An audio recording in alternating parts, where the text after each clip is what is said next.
Somewhere near you, a person woke up this morning and quietly realized they never have to work again. They didn't post about it. There was no resignation letter thrown on a desk, no announcement at dinner, no champagne. They poured their coffee, glanced at one number on their phone, and felt something settle into place. The neighbors who saw them later that day assumed nothing had changed. What none of them knew was that everything had. This is the part of financial freedom that nobody films, because from the outside, it looks like absolutely nothing at all. Today, I want to show you what that invisible line really is, how ordinary people cross it, and why the fact that nobody noticed is the entire point. Let me tell you about a woman I'll call Corinne. If you passed Corinne in the grocery store, you would not look twice. She teaches high school. She drives a 9-year-old sedan that she washes herself on Sunday mornings. Her clothes are unremarkable. Her house is modest. And her name has never once appeared on a list of anyone impressive. Her colleagues, if you asked them, would call her comfortable but ordinary, the kind of person who packs her own lunch and never seems rattled about money. That last detail was the only clue any of them ever had, because at 51 years old, Corinne had quietly reached the point where her savings could pay for the rest of her life, and not one person in her building knew it had happened. Now, the version of escaping the rat race that lives in your head probably looks nothing like Corinne on a Tuesday. The version we've all absorbed is loud. It's the dramatic quit, the sports car, the beach, the caption about never settling for less. We were sold escape as an explosion, a single cinematic moment where everyone watches you walk out the door and cheers. And because that's the image we carry, a lot of people spend their entire lives waiting for a moment that was never going to arrive, while missing the quieter one that actually could. Real escape almost never announces itself. It shows up on an ordinary morning, in an ordinary kitchen, in the shape of a number that finally grew big enough. Nobody claps. There is only a person who used to feel a knot tighten in their stomach every time they opened their banking app, and who now feels nothing at all when they open it. That missing dread is the whole prize. And a missing thing, by its very nature, is invisible. So here's the question worth sitting with. Why does nobody notice when a person actually gets free? The answer reframes the entire goal. Freedom, it turns out, is not something you add to your life. It is something you subtract. You aren't bolting a yacht onto your existence. You are removing the fear that has been quietly running underneath it for decades, pulling out the leash that ties your survival to your next paycheck. A missing leash is simply not something anyone can see from across a room. This is why the truly free person is almost impossible to spot in a crowd. Wealth that has been converted into freedom stops making noise. It does not wear a logo, or sit in the driveway, or show up in a vacation photo, because the person holding it already bought the only thing they ever wanted, which was the right to stop worrying. The neighbor who paid off every debt and quietly owns their future looks exactly like the neighbor drowning in payments, right up until you notice which one of them never flinches when the furnace breaks. Silence is the natural state of real freedom. The moment it starts performing for an audience, it has usually stopped being freedom and started being decoration. This is where the phrase rat race earns its name, and most people misunderstand it. A rat race has surprisingly little to do with how much you earn. What truly defines it is how little of what you earn ever stays yours to keep. When every dollar that arrives already has a job assigned to it before it lands, when the rent and the car payment and the card minimum have all claimed your paycheck before you've even cashed it, you are running. Speed doesn't matter. The cruel design of the trap is that running feels like living, right up until the day you stop and notice you never actually moved.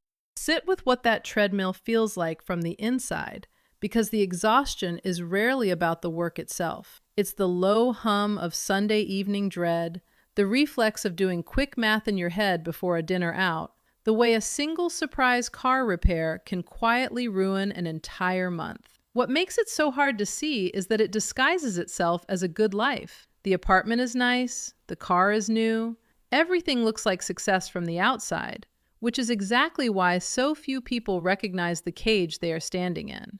They assume the tension in their chest is simply what being an adult feels like. It isn't. It's the specific feeling of every dollar being spoken for, and it does not disappear when the raise arrives. It just follows the raise to the bigger apartment and waits for you there. And an enormous number of people are living inside that hum. More than 4 in 10 Americans report having no personal savings whatsoever. The typical household keeps somewhere around $8,000 across checking and savings combined, which is not a cushion so much as a countdown. Recent government figures put the national saving rate down near 3% of take-home pay, meaning roughly 97 of every $100 is spoken for the instant it lands. Think about that for a second. For most households, the distance between a normal life and a genuine crisis is 2 or 3 missed paychecks. That is the race. And nobody has ever escaped a race like that by running harder. There's a second trap layered underneath the first, and it's the one that quietly reverses everything we're about to build: debt. Compounding is the engine that carries ordinary savers to freedom, but that same engine runs in both directions. And when it runs against you, it is merciless. Take a woman I'll call Kendra, who carries about $8,000 on a credit card at an interest rate north of 20%, which is fairly typical right now. That balance quietly costs her roughly $1,700 a year in interest alone, before she pays down a single dollar of what she actually borrowed. She is running the compounding machine in reverse, handing the bank the exact returns that Corinne earns from the market. Every escape story begins in the same unglamorous place, which is turning that machine around so it finally works for you instead of against you. High-interest debt isn't a housekeeping detail to clean up later. It is the very first thing that has to go, because you cannot outrun an engine that is pointed directly at you. So what does the finish line actually look like once the machine is finally facing the right way? Here is the whole idea in a single sentence. There is a point at which the money you've set aside earns enough on its own to cover the life you genuinely live. And once you cross it, your paycheck becomes optional. The most common way to estimate that point is almost embarrassingly simple. You take what you spend in a typical year and you multiply it by 25. That result is roughly the size of the pot you need. The reasoning underneath it comes from a long-studied guideline, which found that you can withdraw about 4% of a sensibly invested portfolio in your first year, raise that amount a little each year for inflation, and stand a strong chance of never running out across a retirement lasting decades. 4% of 25 times your spending equals exactly 1 year of your spending. The math quietly closes on itself. Now, a fair question tends to surface right about here. Is 4% actually safe? Or is it the kind of tidy rule that falls apart the moment a real market crash arrives? It's a healthy instinct to be suspicious. The guideline was deliberately built around worst-case history, tested against the ugliest stretches of the last century, including retirements that began right before major crashes. The genuine risk it worries about even has a name: sequence of returns, which is just the danger of a brutal downturn hitting in your first few years of withdrawals before your portfolio has any room to recover. That's exactly why the boring layer we'll come back to later matters so much, and why nobody serious treats 4% as a law of physics. Treat it as a sturdy starting estimate rather than an ironclad guarantee. Keep a cushion, stay a little flexible in a bad year, and the arithmetic holds up remarkably well. The point was never the exact decimal. The point is that a specific reachable number exists at all, and that it is almost always smaller than people fear. And notice where the real leverage in that formula actually lives. It has very little to do with the return you earn or the fund you pick. The power sits inside the single number you multiply, which is simply what your life costs to run for 1 year. Trim your required spending by $10,000, and you have just erased $250,000 from the mountain you need to climb. Your finish line moves closer every time you decide that some expense was never buying you much happiness in the first place. This is how two people earning identical paychecks can face wildly different journeys. The one who quietly needs less has a far shorter road, and they walk it without ever earning a single extra dollar. The other great lever is time, and it happens to be the one nobody can buy back later. Consider a woman named Marion, who begins setting aside $300 a month at 25 years old and then simply never stops. By the time she reaches 60, at that same steady 7%, she is sitting on roughly $500,000, and the overwhelming majority of it is growth she never lifted a finger to earn. Now imagine her twin, who waits until 35 to begin, saving the exact same amount with the exact same discipline. That single decade of delay cost the twin more than $250,000 at the finish, despite putting in only $36,000 less along the way. The years did the damage, not the missing deposits. Waiting a year costs far more than the savings you skip, because it quietly forfeits all the growth those dollars would have thrown off for every decade that followed. And that compounding is the more expensive thing to lose by a wide margin. Watch what that means for Corinne, because this is the detail almost everyone misses. Corinne lives on about $40,000 a year. She is not scraping by. She travels a little, she eats well, she simply never inflated her life to match her raises. $40,000 a year, multiplied by 25, gave her a target of $1 million.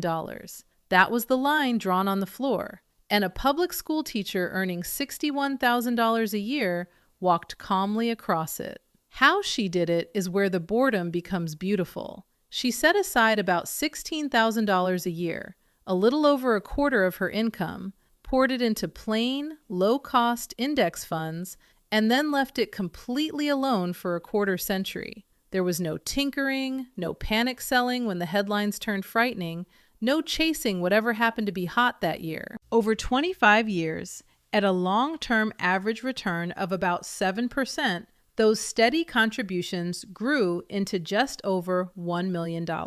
Here's the part that ought to rearrange how you think about all of this. Of that million, only about $400,000 was money Corinne actually earned and set aside. The remaining $600,000 was growth, conjured out of time and patience. She did not out-earn her way to freedom. She let compounding do more than half of the work, and compounding only shows up for the people who start early and then refuse to interrupt it. None of that felt inevitable while it was happening, and this is the part worth respecting. For most of those 25 years, Corinne looked and felt like she was falling behind. Colleagues bought bigger houses and posted the photos. Friends leased cars that gleamed next to her aging sedan. There were long stretches where her account barely seemed to move at all, where the discipline felt pointless and invisible, because compounding does almost nothing dramatic for the first decade, and then quietly does everything in the last one. She stayed the course, not because she was somehow more motivated than everyone around her, but because she had decided the destination mattered more than the appearance, and she had made that single decision in advance, so she didn't have to relitigate it every time a coworker upgraded their life. That is the unglamorous engine underneath every quiet escape. A boring plan, defended patiently against the constant temptation to look richer than you are. That patience is the whole line. On the far side of it, a 4% draw hands Corinne roughly $40,000 a year, which is precisely the life she already lives. Her portfolio now funds her existence on its own, indefinitely, which means she can keep teaching because the work still means something to her. Or she can walk away tomorrow because she'd rather spend her days on something else entirely. The choice itself is the freedom. It is the difference between walking into a job and being marched into one.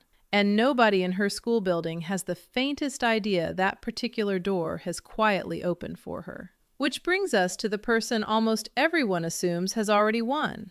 Let me introduce you to Elliot, because Elliot looks like a completely different tier of success. He earns $145,000 a year, well over double what Corinne makes. He drives the car people actually turn to look at in the parking lot. His house is larger, his watch is heavier, his vacations photographed beautifully. If you polled his neighbors on who was closer to financial freedom, every one of them would point straight at Elliot and treat the question as obvious. And every one of them would be wrong. Elliot saves about 5% of what he earns. Everything else funds the display. Over that same 25 years, at that same 7%, his savings grow to just under $460,000. That is a genuinely real amount of money. And it is also nowhere near enough to replace a lifestyle that costs well over $100,000 a year to keep running. Elliot could stop working for maybe 4 years before the entire structure buckled. Corinne could stop for 40. She built more than twice his net worth on less than half his income, and the single thing that separated them was which number each of them decided to chase. Elliot optimized for the number strangers could see. Corinne optimized for the one that only she would ever check. This is the quiet cruelty of the loud road. The bigger house does not merely cost its mortgage. It costs the property taxes, the furniture required to fill all those rooms, the higher utilities, the insurance premiums, and above everything else, the future raises Elliot now has to keep earning simply to feed it. What he actually bought was never a lifestyle. It was a standing set of obligations that quietly demand he keep running. And the faster he sprints to satisfy them, the more permanent the sprint becomes. Ask him to just start saving more today, and you run straight into the wall at the center of his whole situation. He can't. His life already costs nearly everything he makes. So the money that ought to be buying his freedom is instead maintaining his image. That is what golden handcuffs really are. Not a shortage of income, but a shortage of room. A high floor of fixed costs that swallows every raise before it ever gets a chance to become savings. The trap was never having too little. It was building a version of success that has to be continuously refunded, month after month, for as long as he wants to keep looking the part. And the people admiring his car in the lot are admiring the exact object keeping him chained to his desk. This is the distinction the whole thing turns on, and it is worth saying plainly. Income is not wealth. Income is what shows up in your account. Wealth is what stays there after the life you have chosen takes its cut. A surgeon spending everything can be poorer, in the only sense that actually counts, than a teacher who quietly banks a quarter of a much smaller check. High income makes freedom easier only if you refuse to let your spending rise to meet it, and most people simply don't refuse. They accept the promotion and, without ever quite deciding to, accept the more expensive life that tends to arrive attached to it. The reason invisible wealth looks like nothing is that the people who hold it deliberately kept the gap between what they earn and what they spend wide open, and then funneled everything inside that gap toward the day their paycheck would stop being necessary. Sit with that gap for a moment, because the gap itself is the entire product. Income does not buy your freedom, and neither does the house or the impressive-looking balance on a screen. What actually buys it is the distance you protect between what lands in your account and what leaves it, along with what you decide to do with everything inside that distance. A person earning a modest salary who guards a wide gap is quietly building an escape. Someone earning a fortune who lets that same gap collapse to nothing is building a very expensive cage with a lovely view. The width of the gap, rather than the size of the paycheck, is what decides which of those two stories you end up living inside. If you've made it this far and the quiet version of freedom is starting to feel less like a fantasy for other people and more like something you could genuinely reach, take a moment to subscribe, because everything on this channel is built to walk you toward that exact line and then keep you standing on it. Now, let's step back and look at the whole board, because the way ordinary people cross this line comes down to a small handful of plain, repeatable decisions that anyone can copy. The people who quietly get free almost never do anything flashy along the way. They make a few deliberate design choices, and then they let those choices run on autopilot for decades. The very first choice, the one that everything else is built on top of, is that you pay your future self before you pay anyone else, including the version of you that exists today and wants things now. Consider a man named Darnell. Darnell decided that $500 a month would leave his checking account automatically the morning after payday before he ever had a chance to think of it as spendable. That was the entire plan. $500 a month, invested steadily for 30 years at 7%, grows into more than $560,000. He personally contributed $180,000 of that. The rest simply materialized out of patience. Now, the automatic transfer tends to get all the credit, and I want to be careful here because the automation is only the mechanism. The decision that actually created the outcome was choosing to route his money's natural path so that saving happened first and spending happened with whatever remained. Automation just meant he never had to summon willpower twice. He was disciplined exactly once, on the afternoon he set it up, and then the system quietly carried that discipline for him across the next 3 decades. The distinction matters more than it looks, because people who rely on fresh willpower every single month eventually have a bad month and lose, while people who make one good decision and automate it tend to win almost by accident. The second choice is refusing to let your safest money sit somewhere lazy. Take a woman named Beatrice, who keeps a $15,000 emergency fund exactly as a sensible person should. For years, that money sat in a large traditional bank paying almost nothing, a rate so small it effectively rounds to zero. The national average savings rate right now sits at about 0.38%. On $15,000, that pays her a grand total of around $57 for the entire year. Meanwhile, a competitive high-yield savings account, protected by the very same government insurance, currently pays somewhere close to 4%. That identical $15,000 would earn around $600 a year instead. Same money, same instant access, same safety, more than 10 times the return, in exchange for roughly 20 minutes spent opening an account online. Beatrice took on no additional risk of any kind. She simply stopped quietly donating her interest to a bank that was betting she would never bother to look. The third choice is filling the accounts the system practically begs you to use. In 2026, you can place up to $24,500 into a 401k, and many employers add a match on top of your own contribution, which is nothing more complicated than free money stapled to your savings. Take someone like Grady, who commits to filling that bucket to the top every single year. $24,500 annually, invested for 25 years at 7%, turns into more than $1.5 million. Grady never picked a winning stock. He never timed a market bottom.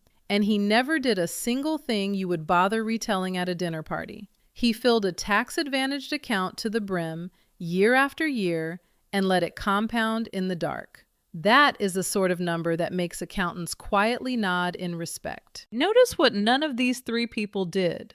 There was no inheritance, no viral windfall, no lucky bet that happened to pay off. There was a savings rate they took seriously, a set of deliberately boring accounts, and time. And time is the one ingredient the loud road keeps spending instead of investing, which is why high earners so often arrive at the finish line with less than the modest savers who started years before them. If there is a quiet fear sitting underneath all of this, it tends to be the same one for almost everybody. The worry that you have already left it far too late. That worry deserves a plain answer. The best moment to begin was obviously years ago, back when compounding had the most runway to work with. The second best moment is the one you happen to be standing in right now. And that one is still genuinely worth a great deal. A person who starts in their 40s will never replicate the exact arc of someone who began at 22. Yet, they can still build a real floor and still buy back a meaningful stretch of their own future, trading a good measure of that Sunday night dread for something far calmer. The real danger is letting regret over the lost years talk you out of the years you still hold in your hands. Nobody ever crossed this line by mourning the deposits they failed to make. They crossed it by quietly protecting the ones they could still make from here. That word time leads straight into the single force that has quietly destroyed more escapes than any market crash in history. It carries the most harmless sounding name in all of personal finance: lifestyle creep. It works so gradually that most people never once feel it happening to them. Here is exactly how it gets you. You earn a raise, $500 more a month, let's say, and it feels completely earned because it was. So the apartment gets a little nicer, the groceries get a little fancier, a couple of new subscriptions quietly appear, and within a few months, that entire raise has dissolved into a slightly upgraded version of your life that already feels perfectly normal. You are now earning more and saving precisely the same as before, which for a great many people is close to nothing. Now run the alternate version. A woman named Shauna received that same $500 raise and decided that her life was already good enough as it stood. She invested the whole thing and never let her spending notice the money had arrived. Over 25 years at 7%, that one redirected raise quietly became nearly $380,000. That decision seemed tiny at the time. It wasn't. It turned out to be the entire difference between a comfortable retirement and an anxious one, hidden inside a choice she very nearly didn't notice herself making. This is precisely why your 40s tend to be the most dangerous stretch of the whole journey. They are usually your peak earning years, which makes them equally the years of maximum temptation to expand. Every raise arrives, whispering that you have finally earned the right to live large. And the whisper is seductive exactly because it is partly true. You did earn it. But every dollar you funnel into a bigger life during your highest earning years is a dollar that will never compound into your freedom. And those particular dollars invested instead would have had the longest runway of your entire career to grow. The people who escape quietly are the ones who defined enough before their income ever made excess feel possible. They chose a life they genuinely liked, then allowed their earnings to climb past it and banked the widening gap rather than spending it upward year after year. Enough is the most underrated word in this entire subject.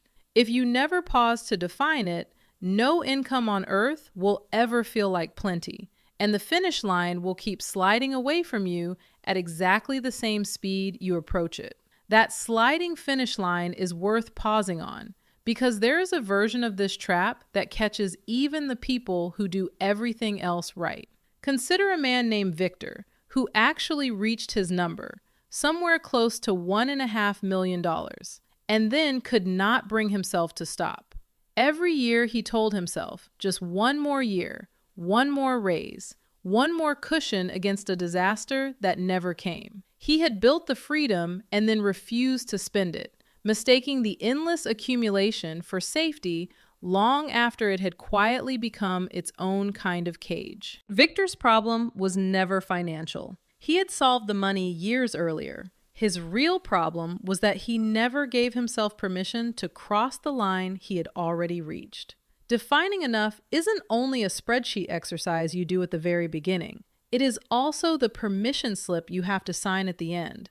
And plenty of otherwise brilliant savers never quite manage to sign it. Freedom you refuse to actually use is just a nicer looking version of the same trap you started inside.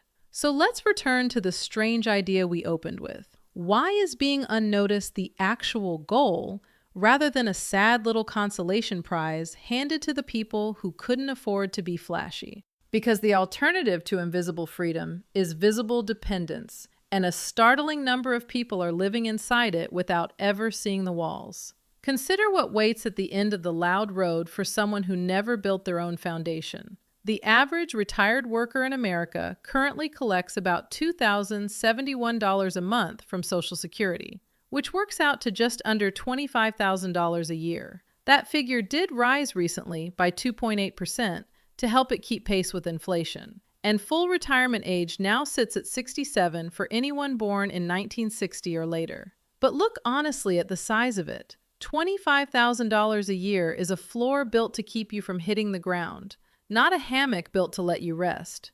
If that monthly check is your entire plan, you have not escaped anything at all. You have simply handed your finish line to a government formula and quietly hoped it would stay generous for the rest of your life. The people who actually get free build their own income stream on top of that floor, so the government check becomes a welcome bonus rather than a desperate lifeline they cannot survive without. And here is the psychological turn that ties the whole thing together. There is a well-documented quirk in how human beings judge their own lives. We don't calmly average out our experiences. We remember them by their sharpest peaks and, above all else, by how they end. A life spent performing wealth for an audience delivers a long string of small, bright peaks. The new car, the envious glance, the perfectly framed vacation photo. And then it tends to end in quiet dread. In a person who looked wealthy for 30 years and now cannot stop working because the display slowly ate the savings. The invisible life runs in exactly the opposite direction. It looks like nothing much for years, unremarkable and a touch frugal. And then it ends in something that almost nobody around you ever gets to feel: peace. The absence of the knot. A Tuesday morning where the number is finally large enough and no one else in the entire world needs to know. That is Corinne, standing in her kitchen, pouring her coffee, glancing at one figure on her phone, and feeling it settle into place. The 9-year-old sedan is still parked in the driveway. Her colleagues still think of her as comfortable and ordinary, and she is completely, permanently free, which is the one thing none of them can see, and the only thing she was ever genuinely chasing. The applause she never received was never the prize. The quiet was the prize all along. If you take a single idea away from all of this, let it be this one. Stop measuring your progress by what other people are able to see, and start measuring it by what you no longer have to fear. That one shift from the visible number to the invisible one is the entire game, and almost everything else is just the patient arithmetic of getting there. Now, if today happens to be the day this stops being a someday idea and turns into an actual plan, there is a natural first place to begin, and it is very likely not where the excitement wants to drag you. Before anyone chases returns, they build a floor. Every stable, lasting plan needs a predictable, almost boring layer sitting underneath it. The part that doesn't lurch when the market has an ugly month. The part that lets you sleep through the scary headlines. For a great many people, that layer is bonds. Bonds are easily the most misunderstood corner of investing, quietly paying somewhere around 4.5% on longer government issues at the moment, while nearly everyone ignores them in favor of something more thrilling. They are not exciting, and that is exactly the point of them. They're the ballast that lets the rest of your plan take sensible risk without ever capsizing. The same steadiness that keeps a bad first year from wrecking the 4% math we talked about earlier. Understanding them early hands a beginner a foundation that most people never bother building until far too late. I put together a full walkthrough of how bonds actually work and where they fit as the true starting point of a serious retirement plan. And if you want the calm, predictable base underneath everything we covered today, that quiet corner is the honest place to start. Because the invisible life we've been describing was never built on a lucky bet. It rests on a floor you can count on, laid down one boring, deliberate decision at a time.